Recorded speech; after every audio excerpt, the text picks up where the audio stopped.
નમસ્કાર. ચલો આજે એક સવાલથી શરૂઆત કરીએ. રાજ્યમાં ન્યાયની સૌથી ઊંચી ખુરશી કોની છે અને એ ખુરશી આપણા રોજિંદા જીવન અને અધિકારો પર કેવી અસર કરે છે? આજે આપણે ભારતીય ન્યાય વ્યવસ્થાના એક ખૂબ જ શક્તિશાળી આધારસ્તંભ એટલે કે વડી અદાલત, જેને આપણે હાઈકોર્ટ કહીએ છીએ, એની દુનિયામાં થોડા ઊંડા ઉતરીશું. આખી ચર્ચાને આપણે 5 મુખ્ય ભાગમાં વહેંચી છે. પહેલા આપણે જોઈશું કે અદાલતો કેવી રીતે ઇતિહાસ બનાવે છે. પછી રાજ્યમાં હાઈકોર્ટનું સ્થાન શું છે એ સમજીશું. એ પછી વાત કરીશું કે ન્યાયની ખુરશી પર કોણ બેસી શકે. ચોથા ભાગમાં એમની સત્તાઓ જોઈશું. અને છેલ્લે એ કઈ રીતે આપણા અધિકારોની રક્ષક બને છે એ જાણીશું.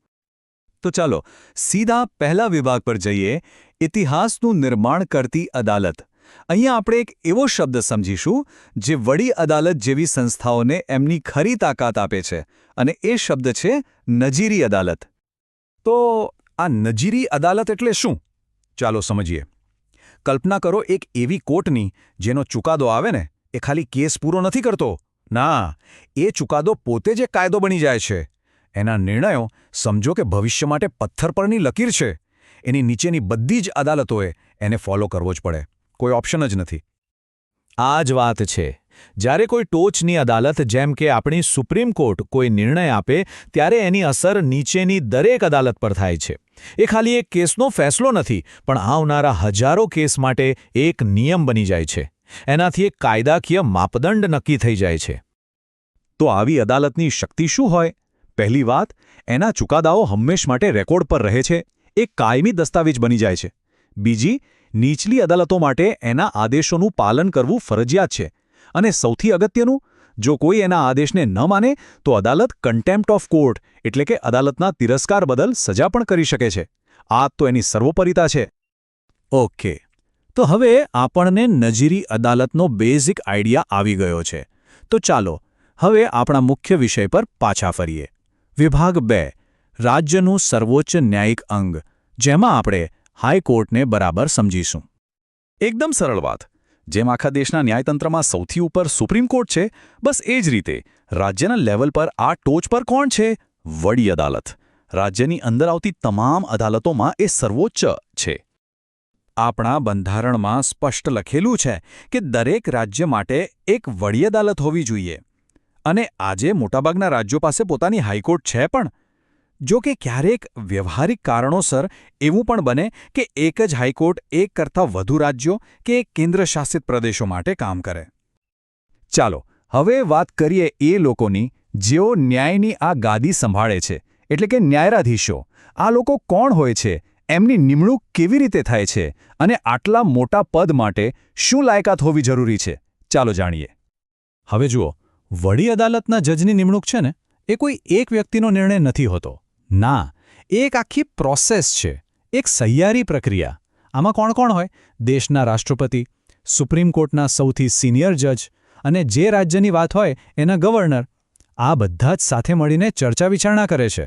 અને આટલી જટિલ પ્રોસેસ એટલા માટે જ છે જેથી ખાતરી કરી શકાય કે જે પસંદગી થાય એ એકદમ બેસ્ટ અને નિષ્પક્ષ જ હોય.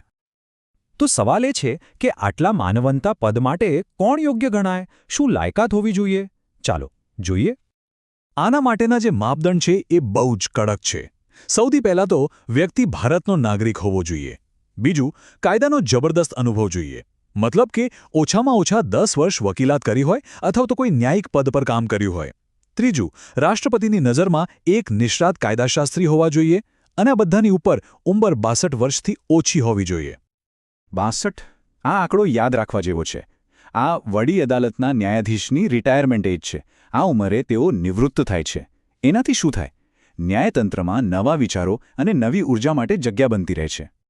અને નિમણૂક પછી પદ સંભાળતા પહેલા એક અંતિમ અને સૌથી મહત્વની વિધિ આવે છે, શપથ લેવાની.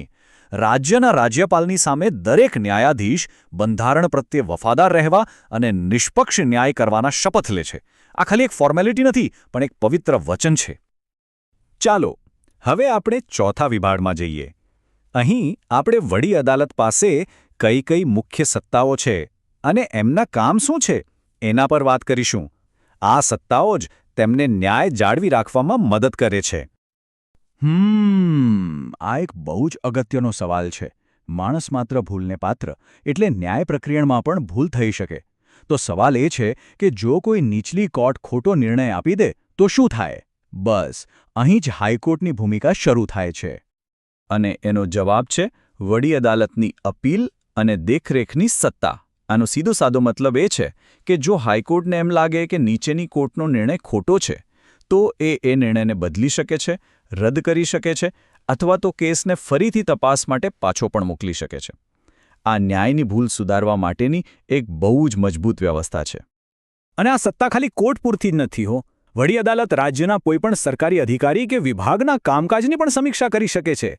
માની લો કે કોઈ સરકારી નિર્ણય કાયદાની વિરુદ્ધ છે, તો અદાલત એને રદબાતલ કરી શકે છે. આને જ આપણે ન્યાયિક સમીક્ષા કહીએ છીએ, જે સરકારની સત્તા પર એક જરૂરી અંકુશ રાખે છે. અને હવે આપણે આવી પહોંચ્યા છીએ આપણા છેલ્લા અને સૌથી મહત્વના વિભાગમાં, અધિકારોના રક્ષક.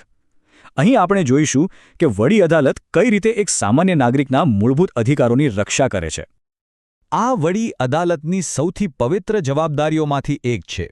આપણા બંધારણે આપણને જે મૂળભૂત અધિકારો આપ્યા છે, એનું રક્ષણ કરવાની અંતિમ સત્તા વડી અદાલત પાસે છે. અને સૌથી મોટી વાત તો એ છે કે આ રક્ષણ મેળવવું બહુ જ સરળ છે. જો કોઈ પણ નાગરિકને લાગે કે એના મૂળભૂત અધિકારો છીનવાઈ રહ્યા છે, તો એને નીચલી કોર્ટના લાંબા ચક્કર કાપવાની જરૂર નથી. એ સીધા જ વડી અદાલતના દરવાજા ખખડાવી શકે છે.